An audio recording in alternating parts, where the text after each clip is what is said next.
निज बेकरे साप गुड़ाई लोकंको पैसा मागिबा जणे साप धराली को पड़ी महंगा। वन्यप्राणी को व्यवहार करी लोकंको पैसा मागिबा एक आईन विरुद्ध कार्य होइथिबारु वन विभाग तांको गिरफ करिछि।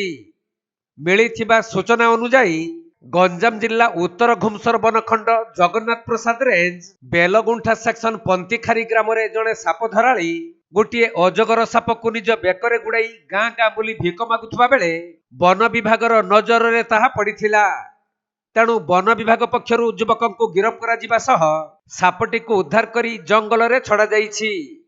गिरफ होइथिबा युवक जनक सोरडा ग्रामर जानकी नायक बोली जଣା पड़िछि। से गत किछि दिन हेला निज संपर्कीय घर कोकलुंडा गाँ रे रही गाँ को गाँ बुली निज बेकरे अजगर सापटी को गुड़ाई टंका मागुथिले।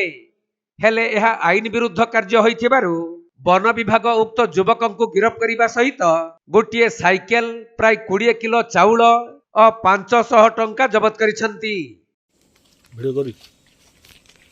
वीडियो कॉल लगी